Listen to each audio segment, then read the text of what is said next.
Hello, my friends. Welcome back to Keto in the Chaos. My name is Tammy. It's August 5th, 2018, and it's weigh-in day.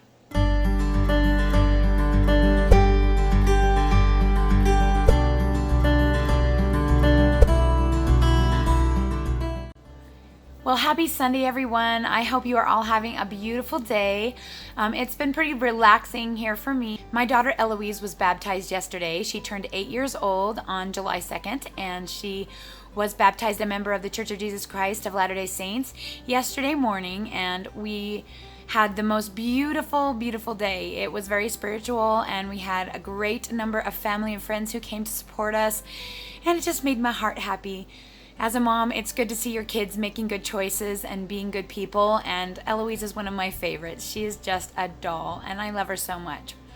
So I'm having a lovely day today. We've been relaxing around at home, and I hope that you are also enjoying your weekend time with your family. So I know that's not what you're here for, to chit-chat. You're here to find out how I did this week on my keto way of eating. I weighed in this morning. Let's get to that footage.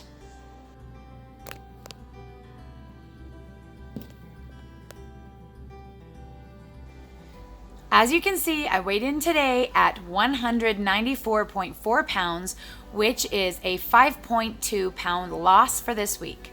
Now, I know if you guys are longtime supporters of me, you know that I have spent the last 4 weeks before this being basically the same weight, and now I am finally at a new low. My last low that I have recorded was 197.2, and that was on my anniversary a month ago, on July 1st. And today I have a new low of 194.4.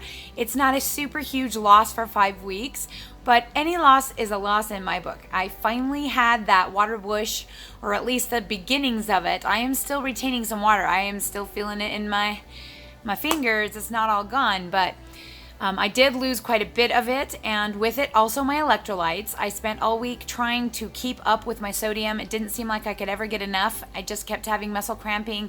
I ended up having to supplement a little bit of potassium. I'm using some Zip Fizz and light salt, and I'm feeling a lot better today. But I did have some issues with muscle, like Charlie horses and things like that, as the water started to really whoosh off of my body.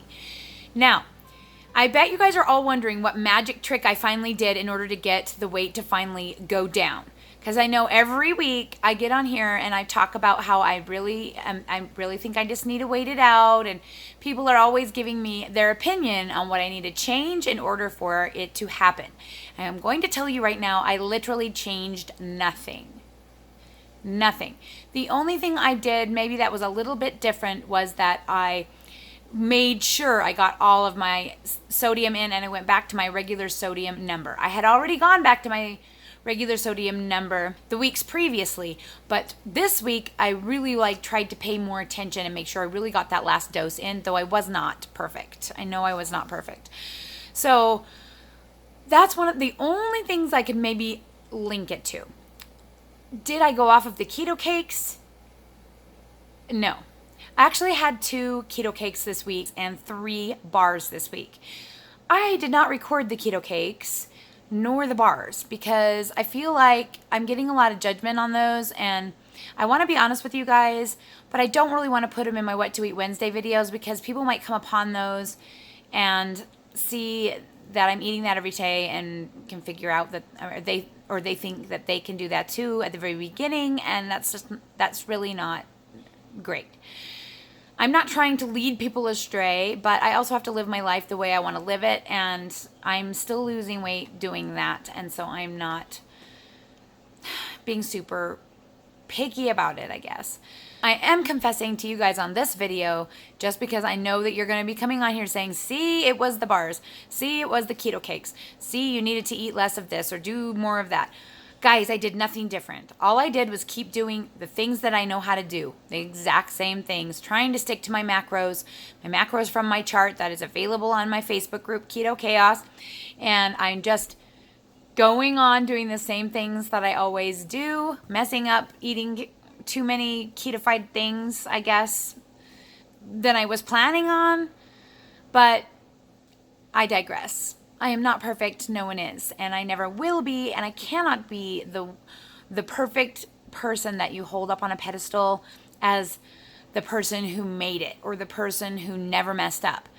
I have not cheated with carbs, but that doesn't mean I didn't overeat my macros sometime or eat too many bars or eat keto-fied desserts when I probably shouldn't. You know, such is life, and we all have choices to make every day, and we all don't always make the best ones. I'm just proud of myself when I can stay keto at times where I am feeling like I really need a little bit extra, which this last week I have just felt like I wanted a little bit more. There you go. I wasn't giving into a craving or anything. I was just choosing to eat more. Does that make sense? I hope that makes sense to you guys. So I just wanted to put that out there because I didn't want you guys to think that that actually magically cured me, because it didn't. There was no cure. There was nothing to cure. It's just my body doing what my body wants to do. And there's literally nothing you can do to affect that except for being patient. Patience is the hardest thing when you're on a weight loss journey. I know that day one, you just want to be at the end so badly, and the long road ahead feels really difficult. If you think about it as a long road, you will lose your motivation. You need to take it in little bite-sized pieces, literally. Every single day, every single week, just take it one meal at a time. Plan ahead as best you can, but do not eat anything until you've tracked it into your tracker, and focus on one day at a time. Just do one day at a time.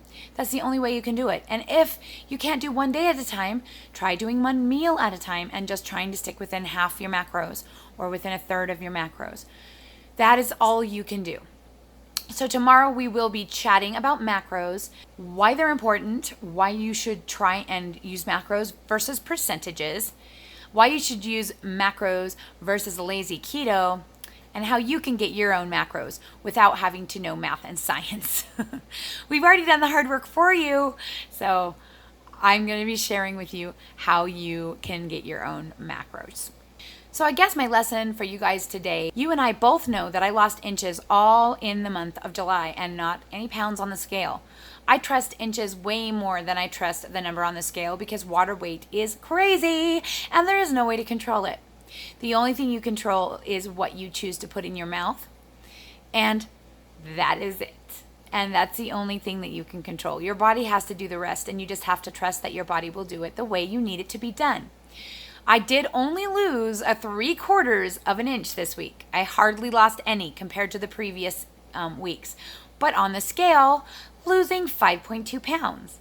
You just really can't judge the scale as your measure for success because it lies. It lies. It does not show you your hard work. And for me, it always kind of does this where it hangs on, and then drops.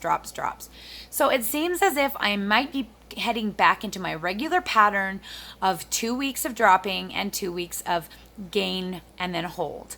So we'll see how that goes. It seems like it's gone back to my regular pattern. We'll just see. I'm not counting on that, but I'm hoping that is where we are at. So I'm hoping for a continued but smaller loss next week, as was my pattern before this weird thing happened in July. And then I will probably go back up, and then I'll hold, and then I'll drop a lot again. And I really like that pattern actually because it's very much something I can count on, and so it makes those gains really,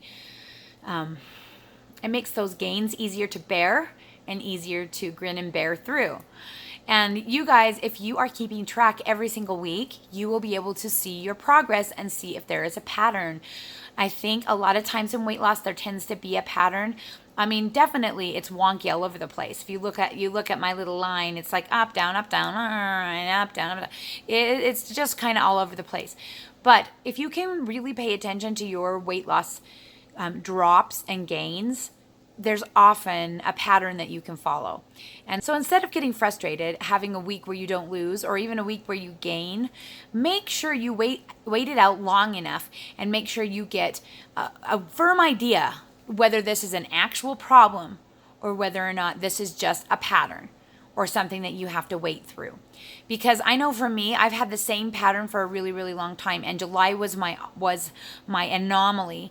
So I am hoping that the pattern will come back. I'm hoping that the anomaly will not stick. If it does, then it might be a new pattern, and I won't know that until it's been a few months. As I go along and I keep track and I keep records, I can go back and look and see what the pattern looks like for me. And the pattern that for me may not be the same as the pattern for you. So the only way you can know for sure if it's working or not is if you give it some time. 6 weeks at least. I get a lot of people who have that big whoosh at the beginning or even not a whoosh at all, and they're complaining to me within 2 weeks that it's not working. I'm telling you to just have patience. It doesn't always come off super, super quickly. Sometimes it comes off slowly. Some people lose slow and steady, a small amount each week. Some people are like me, where they don't lose for a couple of weeks and they drop a lot. You know, you just don't know how you're going to be until you keep those records and keep them for a long enough period that you can see. I mean, even 2 months, maybe 3 months is even better because you have a really good picture of those 28-week blocks or month timelines, because it seems like that's what the body is kind of doing. It's like having a little 4-week thing.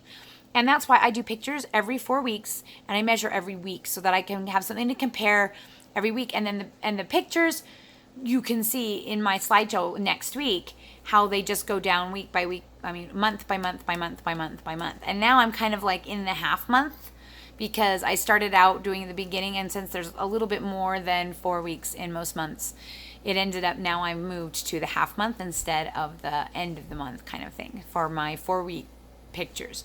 Hope that makes sense to you guys. I hope this hasn't been a completely boring video. I know that, I always want to share something profound, and then I can't always think of something profound to share. But I do care deeply about all of you, and I'm so grateful that you're here and supporting my channel and supporting me as a teacher and allowing me to have the opportunity to share what I know and love with those of you who are just beginning your journey or just need some motivation or just need a friend. And I'm so grateful to be there for you guys, and I'm so grateful for all of you who are so kind to take the time to subscribe, to take the time to like my videos and comment on my videos. All of that interaction ensures that more people get to see these videos because they come up in people's search and in the suggested videos more often, the more communication I get. And you guys are like the best subs ever. You always have something extremely good to share with me. You always have such encouraging words that make me feel so happy and special, and I'm really grateful for all the time that you take out of your day to watch my videos and share your thoughts. Thanks so much for hanging out with me on this beautiful Sunday.